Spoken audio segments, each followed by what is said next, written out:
yang bersikap overprotective baik anak yang non difabel dan difabel itu akan berdampak sangat-sangat negatif untuk masa berkembangnya. Hilangkan stigma negatif pada difabel.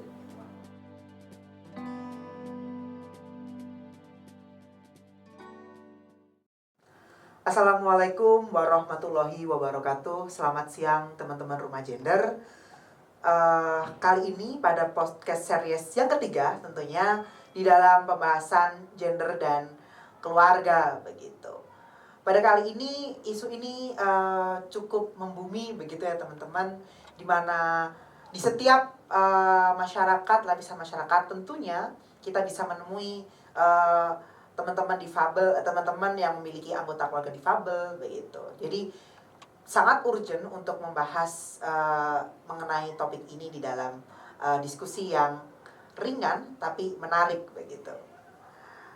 Saya Firman Dwi Aditya akan menemani teman-teman di dalam podcast Rumah Gender ini pada menit-menit ke depan. Tetapi saya tidak sendiri, saya bersama bintang tamu yang sangat spesial begitu ya. Ada Mbak Nina, beliau ini seorang life experience wife begitu. Beliau juga seorang difabel begitu. Tentunya kita butuh tahu begitu mengenai bagaimana life experience begitu. Tapi juga beliau adalah seorang lulusan dari BK ya, tentu akan menjelaskan mengenai bagaimana dari sisi psikologis dan dari sisi konseling begitu. Nah Mbak Nina, tadi gimana nih perjalanannya sampai sini? Lancar tidak? Ya, alhamdulillah lancar. Sorry, saya gagal dengan Firman, selalu menyebut aku dengan Nina. Oke. Oke. Apa? Sekarang yang Firman tahu apa sih secara hubungannya antara difabel dan psikologi? Lah, ini saya belum nanya pertanyaan, sudah ditanya Mbak Nina. Oke. Jadi untuk pengetahuan awal saya ya, sebagai salah satu mungkin mahasiswa yang awam, walaupun saya akan tetap terus belajar tentang isu yang sangat urgent ini,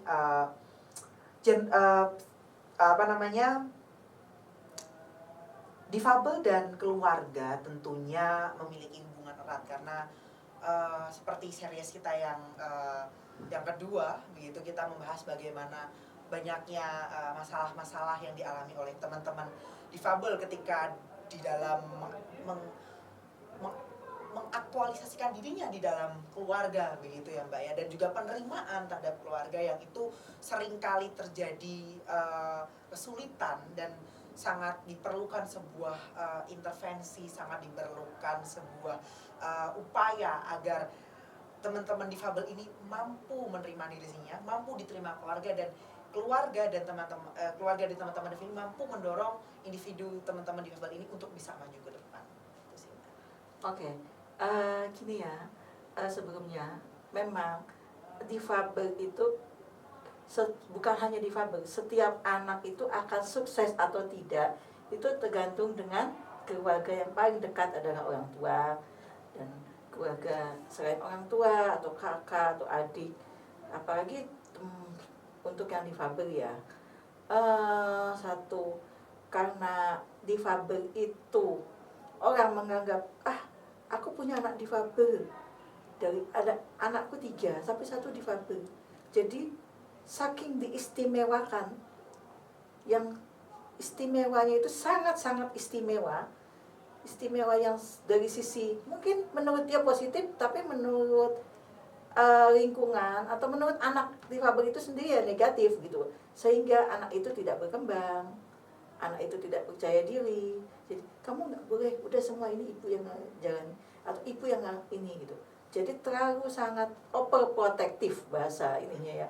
Itu berdampak bahwa anak itu, setiap orang tua yang bersikap overprotective baik anak yang non difabel dan difabel itu akan berdampak sangat-sangat negatif untuk masa berkembangnya. Oke, sekarang masih ada orang tua, tapi untuk yang lain, apakah orang tua akan hidup selamanya? Kan tidak. Harusnya disitulah orang tua berpikir gitu kan. Kalau tidak bisa anak itu hidup dengan sendirinya, Itu gimana gitu Jadi kan. masalah kemandirian begitu Oke, ya, Mbak ya. itu kan yang disebut dengan sikap yang protektif yang negatif. Tapi kembali lagi Mbak, kalau misalnya kita lihat bahwa di beberapa keluarga teman-teman difabel ini tidak mendapatkan hal yang sama. Misalnya sebagai contoh, ada teman-teman difabel yang memiliki saudara non difabel. Kadang orang tua juga di dalam keluarga ya justru bilang, oh aku kasih perhatian saja yang down difabel, karena dipandangnya sebagai, oh dia ini penerus jejak keluarga yang difabel ini terkadang ini terpinggirkan. Nah menurut Mbak, kira-kira di fenomena itu bagaimana sih kita untuk bisa menciptakan lingkungan keluarga yang tentunya membuat teman-teman difabel ini mandiri, tetapi bukan tapi tidak diskriminasi seperti itu, tapi mandiri, tetapi juga memberikan teman difabel ini ruang untuk bisa berkembang, ruang untuk bisa mandiri. Kira-kira bagaimana, Mbak? Gini, sekarang yang sering kali berdasarkan survei yang pernah saya lakukan, anak-anak yang hidup di asrama, anak-anak hidup di asrama itu, apakah dia sering ditengokin sama orang tuanya? Tidak. Kasarnya, itu secara tidak langsung itu dibuang anak itu. Satu. Yang kedua, alasannya karena orang tuanya tidak mengakui bahwa saya membuang anak itu, enggak, tapi dia mengakui, dia hanya bilang supaya anak saya bisa bergaul, bisa mandiri gitu, bisa ya, mandiri, bisa ketemu dengan komunitasnya. Itu yang, tapi memang alasan itu bagus, tapi anak itu juga butuh perhatian, anak itu butuh kasih sayang, ya kan? Apalagi untuk anak yang difabel, itu secara emosional dia lebih sangat rentan, gitu kan. Terus yang secara ini pun orang tua yang memiliki anak difabel atau masyarakat itu pasti berbicara, itu gimana sih orang tuanya, punya dosa apa sih orang tuanya sampai punya anak difabel. Itulah stigma yang seringkali masyarakat selalu ngomong seperti itu. Jadi seringkali orang tua yang punya anak difabel ya malu pada lingkungan, ya seperti anaknya disembunyikan seperti itu. Terus seandainya ya anak aku harus maju, anakku tak kuliahin aja deh, tapi tidak mengukur kapasitas kemampuan anak. Nah ya itu jadi masalah juga, Mbak. Iya, itu yang sangat sering kali sekarang terjadi. Jadi setiap ada tugas, ya udah yang ngerjain tantenya, ya ini tantenya atau temannya, saya bayar kok. Kadang mah joki ya, Mbak ya. Iya, kayak gitu. Itu yang salah. Terus kayak misalkan untuk mengambil keputusan ya, anak 4, yang 1 difabel, yang 3 ditanya, kamu besok akan jadi apa? Tapi kalau anak difabel nggak akan ditanya, kamu besok juga masuknya ini, kamu akan jadi ini kok, udah. Dikotakan begitu ya, Mbak ya. Dikotak-kotakan bahwa kamu kan nanti juga akan jadi tukang pijit. Nah ya itu stigma yang sangat terus kamu tunanganmu kamu akan jadi ini, kayak gitu. Jadi seperti itu yang salah. Untuk mengambil keputusan hal yang untuk dirinya sendiri aja tidak diberi kesempatan. Jadi tidak diberikan kesempatan gitu. Itu secara psikologis, jadi anak itu jadi di lingkungan masyarakat dia tidak percaya diri, padahal dia punya potensi, atau dia tidak, ya secara tidak langsung itu dapat mematikan semangat dan potensi anak.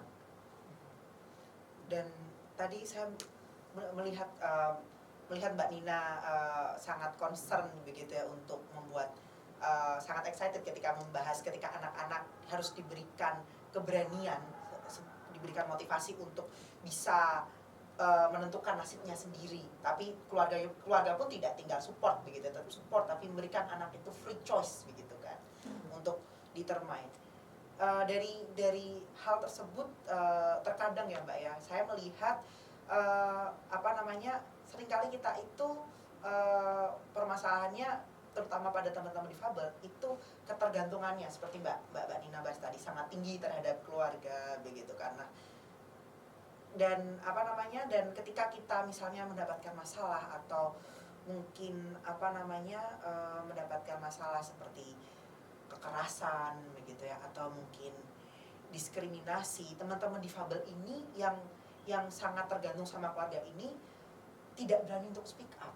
Nah, kira-kira apakah hal tersebut berkoneksi, Mbak? Atau apakah hal tersebut dari dari sisi psikologis yang ketergantungan, jadi mereka tidak berani speak up, apakah itu berrelasi?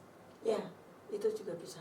Karena maaf ya, anak difabel yang mengalami kekerasan secara psikologi, kekerasan itu bukan hanya fisik, tapi kekerasan itu bisa juga dengan psikologi. Kayak tadi itu kan membuat stigma itu kekerasan psikologi kan, mematikan semangat anak, terus tidak memberi kesempatan anak untuk berpendapat, terus seperti itu. Terus yang kekerasan fisik, biasanya yang dialami oleh anak-anak difabel, terutama anak difabel intelektual, itu menganggap bahwa itu dia sayang sama aku, tapi dia nggak ngerti bahwa itu dia dilecehkan gitu. Dan orang yang melecehkannya itu orang yang terdekat, bisa keluarga gitu. Iya, Keluarga, seperti itu. pada teman gitu ya, Mbak. Iya, seperti itu. Ada bahkan ada gurunya sendiri di SLB. Nah, seperti itu yang sangat dan keluarganya pun ya gimana ya? Satu sisi anak itu seperti itu. Yang kedua, orang tuanya nggak enak. Oh, dia misalkan ayahnya anak itu atau suaminya. Kan suaminya, ibunya itu kan berarti ayah anak itu kan. Iya. Itu sangat dekat. Jadi ya sudah, ditutup saja masalah itu. Karena dianggap aib kalau Iya, dicerita-ceritakan ya, Mbak. pada itu yang salah menurut saya. Oke, sekarang dia dilakukan, dilecehkan. Itu dampaknya akan seumur hidup dia kan. Traumanya itu. Psikologi. Iya, trauma psikologinya itu. Apalagi pada teman-teman difabel.